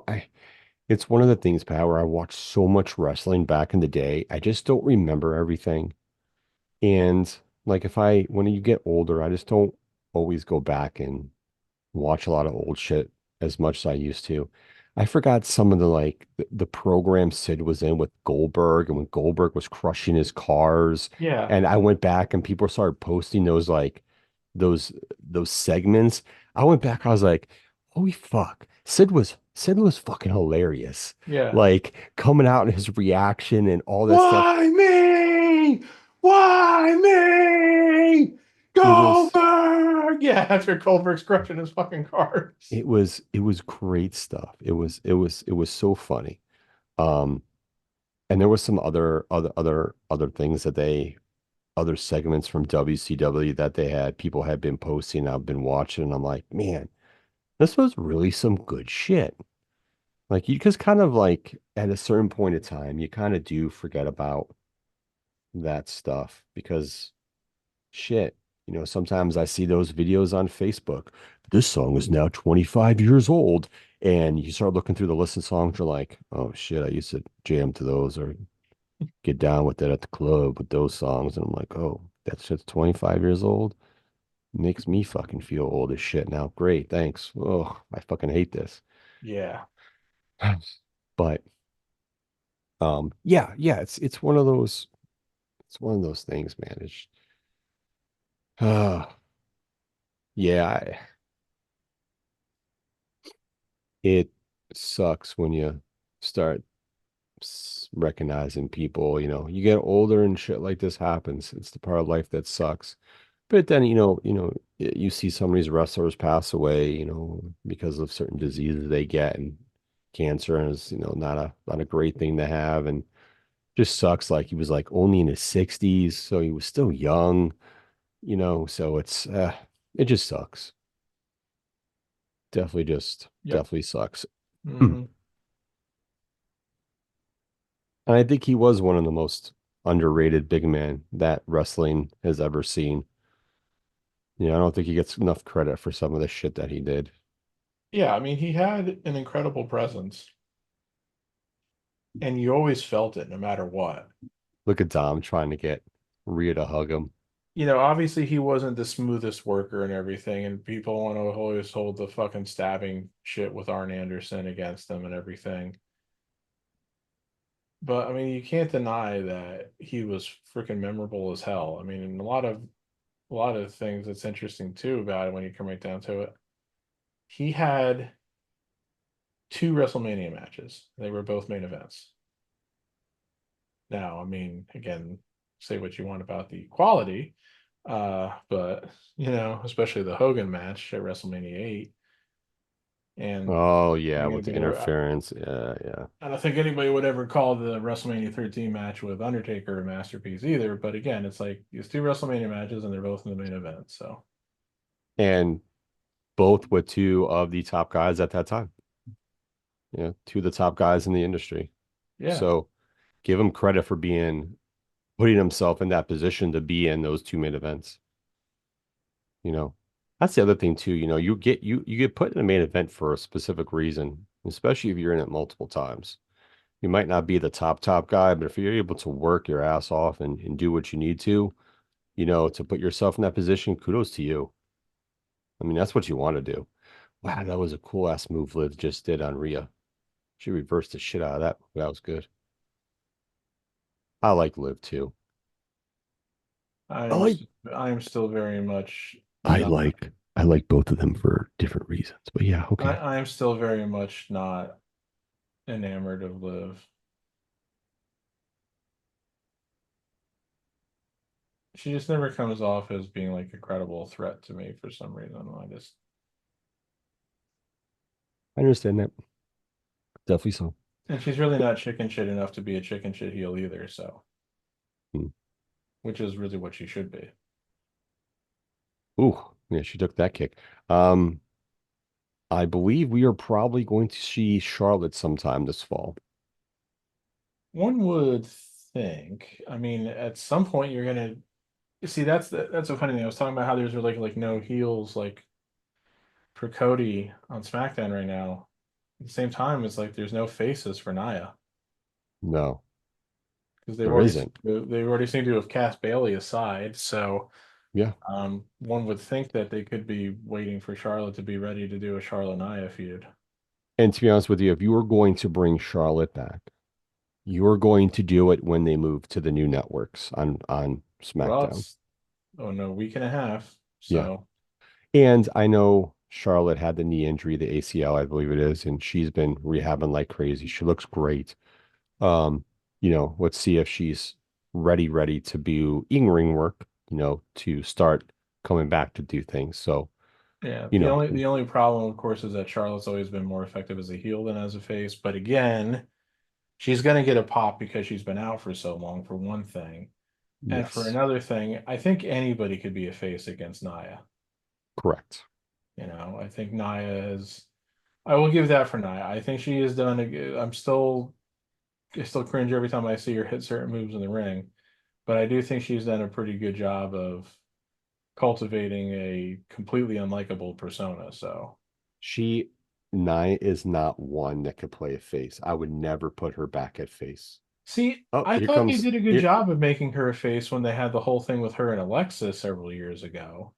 With her being the one getting bullied and everything. I thought they actually did that pretty well. It just They didn't did. last long enough.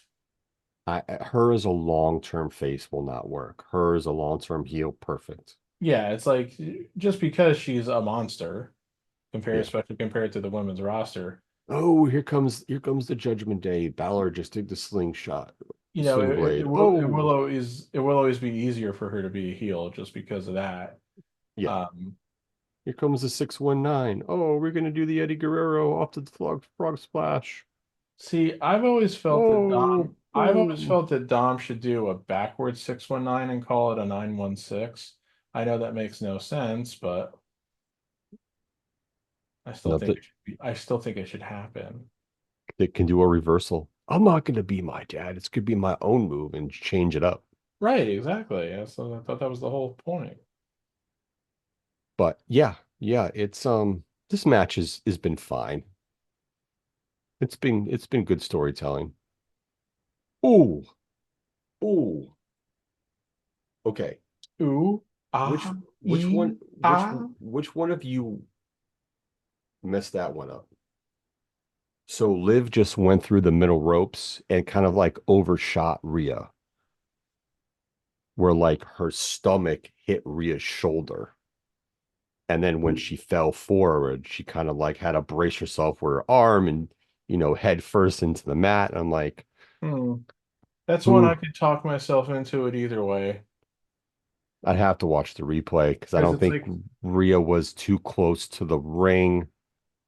So yeah, yeah. I want to say it's easy to overshoot yourself, but I'm like, I'm not so sure if it's easy to overshoot yourself while jumping through the middle rope. So I would say, yeah, Rhea might have been too close.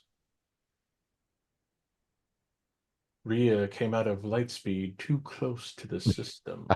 I know, right? Star Wars reference. Well, I got to work them in where I can. Of course, of course. All right, R.I.P. the Acolyte. Yeah, man, let me tell I you knew it. something. I mean, I'm not surprised in the least. Just No, but it's now, like even if they really wanted to continue doing it, which I don't know that they did, but even if they really wanted to continue doing it, the fucking online hate was probably not worth it. and I'm gonna be honest with you, some of the online hate was not justified. Um, I would say at least 85%, if not higher, of the online hate was not justified because Yeah. it was just a bunch of RWNJs being sexist and racist and every other ist that they can be. So, I mean, Oh, so Rhea and Damian win this match. Interesting. you got to remember something too. A lot of these same people on the Star Wars fandom who were bitching about the accolade and everything are the people who think that like Anakin was the greatest character ever. And it's like, motherfucker, he killed children. Yeah, yeah, 100%. Turn off the Clone Wars and watch Revenge of the Sith again. Remember, he's not the good guy. No. What I feel bad about now, well, not bad about, what I feel is going to be injustice.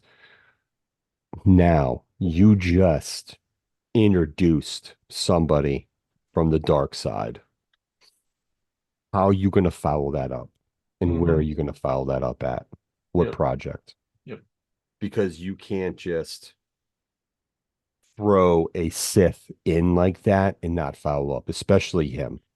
Like you got to figure it out now. You got to figure out where he's going to show up next to justify all of it or tie all of it in, I should say. So that's my concern with that aspect. I was a little bit sad because I actually wanted to see where season two went to, especially with Darth Plagueis and then, Yoda. So Yeah, that's just it. I wanted to see where they were going to go with it. And, again, the only way they may tie it in is when they do that movie that is supposed to be done in that time frame, but a little bit earlier. Maybe they decide to use Darth Plagueis in that movie. So to be determined, I guess, from that aspect. yep, I guess. I I guess. mean, we will see. We'll see how well Skeleton Crew is received. Correct, correct. I'm curious. That's going to be interesting. Yeah, Uh, I mean, uh, we know it's in like the general Mandalorian time frame, yes. but the trailer that they released made it look very unlike. It looked very Spielbergian. It looked very reminiscent of like stuff like E.T. and the Goonies in a lot of ways. Yeah, I feel So like we'll see. So we'll see how that works. it's like the Star Wars Goonies, Yeah, 100%. it's like Not that I'm against they're it. showing like Star Wars suburbia, and everything. So Yeah. it's like, It's not that I'm against it, but I'm curious to see how it works and how they right. go about doing I'm it. certainly not against it, but it's like if you're gonna make it almost where it is, where you can see connections between like other stuff and even like just regular ordinary life. It's like you got to do it right. Then it's like you got to make it work properly. So we'll see how that works. But Yeah, yeah, 100%. here's a fun backstage picture of Punk, Rhea, and Damien. Oh, really? They look like they're having fun. Oh, of course. Listen,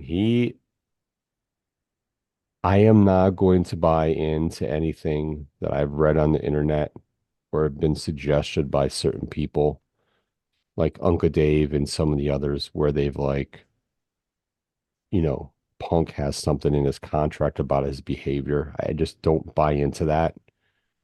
Punk has a I don't think they contract. He would has a need to put contract. something like that in the fucking contract. I think it would pretty much be understood. If you're going to cause problems, we're going to just fucking get rid of you.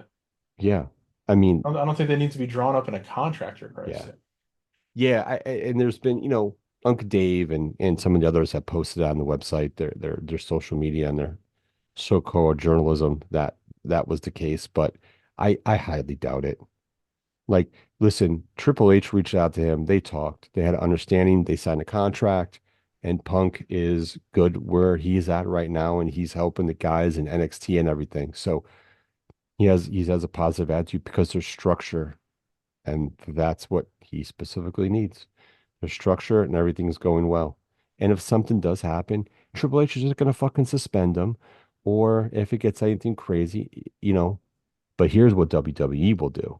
They'll suspend his ass. And then when he comes back, they'll put his ass in a program with that person he has an issue with, and they're gonna make money off of it. Yeah. That's the difference. So Cody said that Triple H left because his daughter is starting college, Oh, oh shit, which she's that old. Holy shit. see, that was what it is. I had to go look it up. His oldest daughter, though, was born in 2006, which means if she was born Yeah. early in 2006, then yeah, she would definitely be starting college now. Oh, damn. Triple H's eldest daughter's in fucking college. God damn it, I'm old. Yeah, Shane's yeah. kids are in college.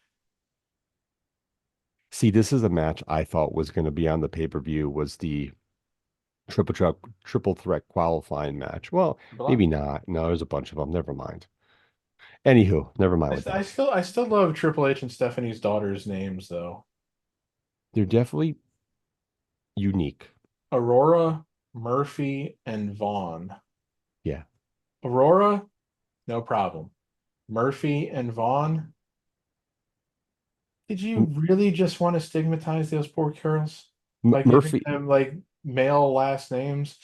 Murphy, I'm not too not that one's I'm okay with that one. The Vaughn one is that's the one where I feel like they might have thought it was going to be a boy and it came out a girl and they were like, ah, fuck it, we'll stick with Vaughn. We'll give her a female middle name just to compensate for it. I don't know.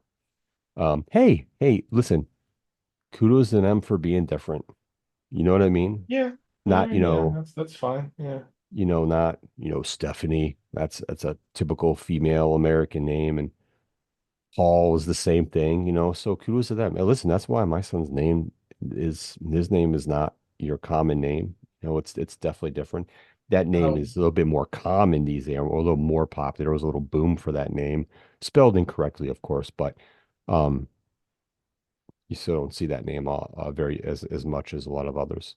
oh, this is interesting. According to some Facebook thing that popped up, Punk challenged Gunther. Oh, really? I mean, I suppose you can do that, but obviously they need to have this like presumably Hell in a Cell match at Bad Blood or whatever. And that's going to happen though. That can't be happening down the road too. Plus, I think they're going to put eh, whatever's going on with Rollins, Punk Rollins has to happen at some point. Yeah, but Rollins also has to do whatever he's going to do with Bronson Reed first. And Yes. here's the problem with that too, because I can already see this. Rollins is going to come back and he's going to win, and then big fucking deal. Yep. Like, I'm sorry, but Bronson Reed needs to beat Seth in a match If you want to because it make it, won't hurt Seth. no. Seth's If position is unchallenged. Correct. And at this point, this is where something where if you put them in a trilogy of three matches, Bronson has to win match one. Yeah. You need to have the big man beat him up, make a statement, have him win. And to be honest with you, I would book this where Bronson wins that match in 6 minutes. Boom, done. Not a squash, but kind of maybe a semi squash. Give him some legitimacy in beating Seth within 6 minutes. And then the next match, have Rollins win. And then like again, you don't have to have gimmick matches with that, but you could book it however you want to do it. But you got to start off to make Bronson look even stronger. Start off with that happening. That's why I read an inter I listened to I read an interview. I listened to an interview that Cena did because they, remember when Brock destroyed Cena in that match?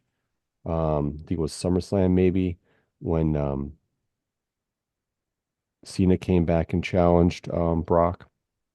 You know, Cena goes, "Why would I have a 50-50 match with Brock? That would take away from his run. He just beat The Undertaker.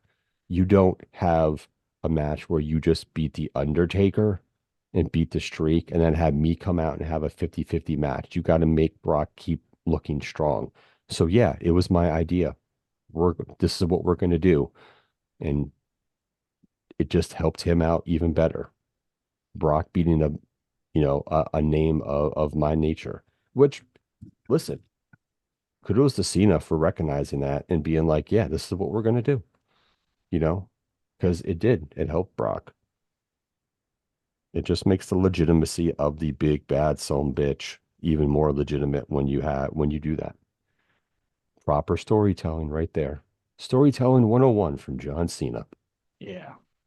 So here's the thing that also just popped in my Facebook feed. At the Media Scrum, Tony Khan said that AEW has about 27 people involved in the creative process. He gets pitched hundreds of ideas a week. Oh Can yeah, I you read all that. Yeah. finally stop the narrative that Tony does all the creative process alone? First of all, those two things are not mutually exclusive. He can get pitched hundreds of ideas a week and have 27 people involved in the process and still do it himself. Yep.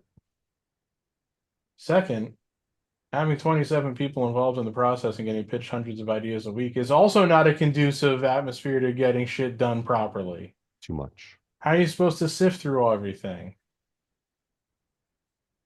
It's just, Too much. Too I just much. Too love the way much. people go out of their way to defend them. So, All right. I think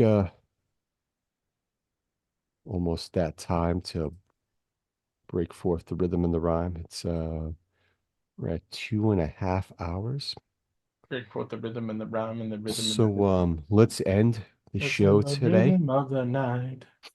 Oh. So like that song. Let's start the ending of our show today. Sounds like a Um good idea. I have no energy left. um if you want to just give our predictions of or our expectations of our good NFL franchises. I think the Giants are likely to be one of the worst teams in the league. Um, I think if they're not outright the worst, it'll be close enough so that, you know, they can. Because let's put it this way: if they're going to be a bad team, it's going to mean they're going to have bad quarterback play. It's just a given, you know. They obviously they could still be a somewhat decent team with and still not have bad quarterback play, but probably not. So anyway, if they're bad enough if they're not bad enough to have the number one pick, I think they will be bad enough in a position to make a trade for the number one pick, which they will probably have to do. Correct. Problem is they obviously have lots of holes elsewhere. Now, like I'm not somebody who thinks their offensive line is going to be bad again this year. I think their offensive line could actually be surprisingly good. But Devin Singletary is obviously not as good as Saquon Barkley. No.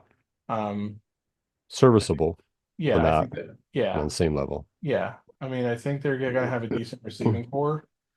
I think they're going to have decent pass rushers. I think their linebackers will be fine, and their secondary scares the hell out of me. I mean, they just brought back Adoree Jackson for Christ's sake. So, I think Um, Neighbors is going to get a lot of attention because I think Jones is going to go to him, is going to try to find him yeah, very often and this that's year. been one of the biggest issues I've had with Jones and this was an issue, of course, that they criticized Eli for several years too. But Jones hasn't really shown a lot of growth in this aspect as yet, which is looking off his primary receiver to his secondary receivers and doing it quickly enough. Now, you could also make the excuse he's never really had time to do that, which is true. Valid, So, 100%. so we'll see how that goes. But yeah, I feel like Neighbors is definitely going to get a lot of attention. He's definitely going to be the number one receiver right away. And what I'm hoping is that opens up space for guys like Robinson and Hyatt, and we'll see what they do with it. And Yep. Slayton. Yep. But yeah, I'm just not expecting a lot good. Just one of the other reasons I think I was talking to my dad about this that I think I have just so low expectations is I don't know how many Giants games I'm actually going to see this year. I'm not spending the money to get the Sunday ticket, and I don't have the cable anymore where I get the New York Fox station. So I'll see them whenever they're on the Mm, the gotcha. Philadelphia stations. I just can't Gotcha. justify the cost for Sunday ticket, No, like I got it, but I'm splitting it with my parents. So, because you can watch two streams at one time. So, like, my parents went in half with me to get it. So, you Yeah, know, that's a little different. You know what I mean? That's a big chunk of money to be spending on your own, yeah, for sure.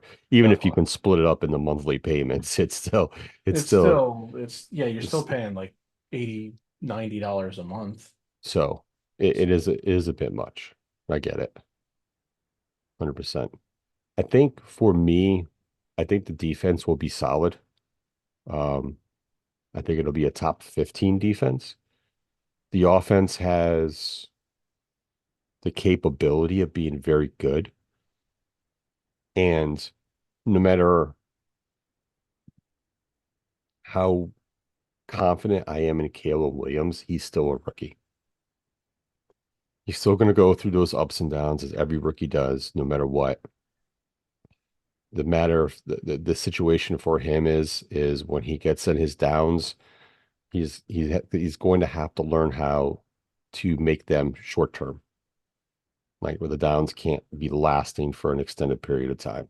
So he's got to keep it even keel and get those high moments. And when there's a bad moment, just forget about it, move on, and don't let it keep continuing to happen. And I don't think it really will for the most part because he's got a pretty veteran offensive people around him, in the skill position. DeAndre Swift's been in the league for a minute.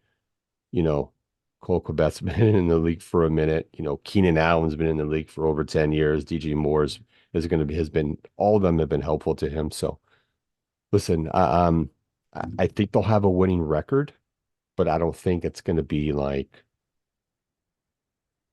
13, 14 wins, maybe not even 12. I'm kind of on the high end. I'm going like 10 and 11 wins, you know, just because I think he'll have some growing pains with some games where, they don't win.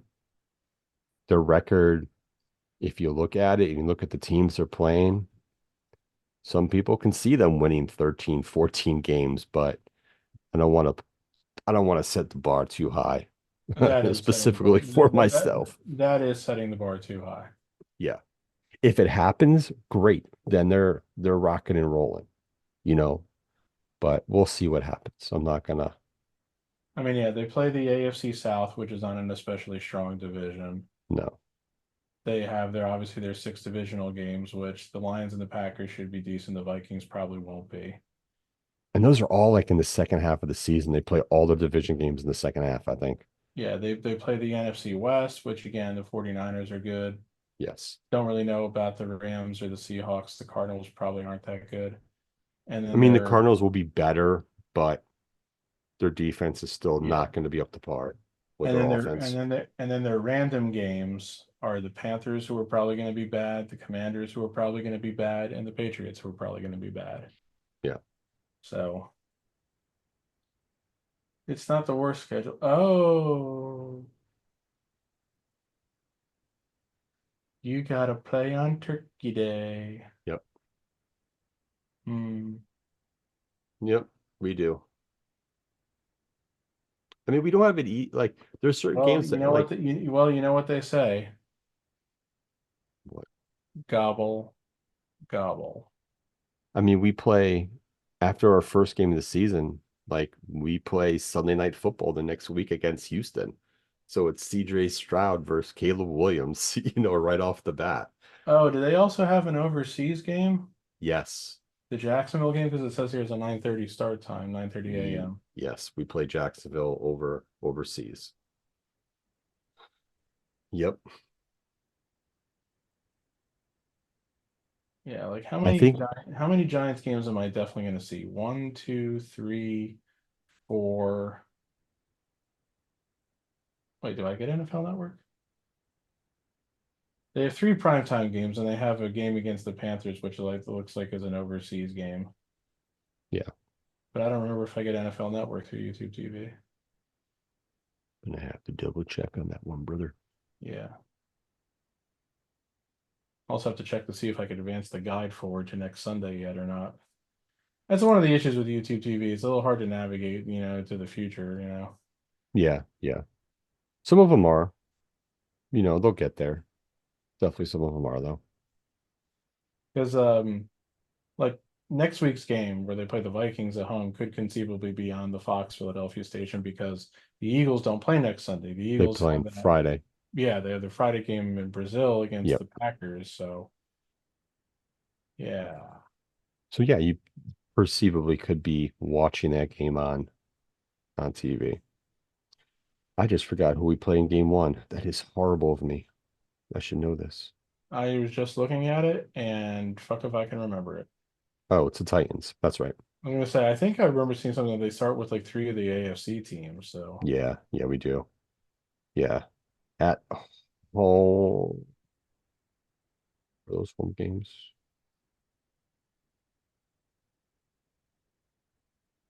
Yeah, at home against Tennessee, Sunday night at Houston, and then week 3 at Indianapolis, and then home for, well, technically we play home against the Rams, home against the Panthers, and then we have it says a home game, but that's the one over in Europe against the Jags. Then we have our bye week after that. So when we play our European game, we have a bye week, and then we come back and we play at the Commanders and then at Arizona.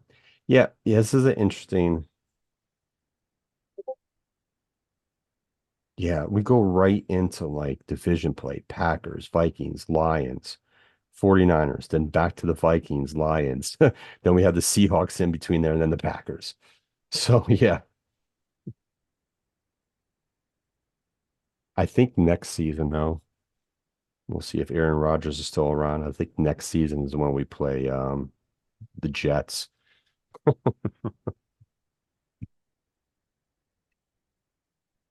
But yeah, I 10, 11 wins. That's my expectations for right now. We'll see how it goes. I'm just really looking for consistency at the end of the day. That's really it. That's all I want from them. But we will see. Just to kick off indeed. is Thursday. I have a one fantasy league tonight for drafting. Another one is Tuesday evening with my coworkers. We're probably going to one of the local social places, big sports bars that's in the area. Um, Kind of hang out, eat and drink, and do our draft. And then, Eat, drink, and have merry. yeah. And then, Thursday, Unless, of course, Mary says no. pretty much. Mary always says yes, though. Mary aims to please. I know. But yeah, then Thursday starts the season. And it's just crazy how like the summer's almost over and college I think in the football's minds of a here. lot, yeah. I mean, I think in most people's minds it is over now because like obviously, even though like the equinox isn't until Yeah, I do. after another 3 4 weeks, it's like if I think in most people's minds, summer ends on Labor Day.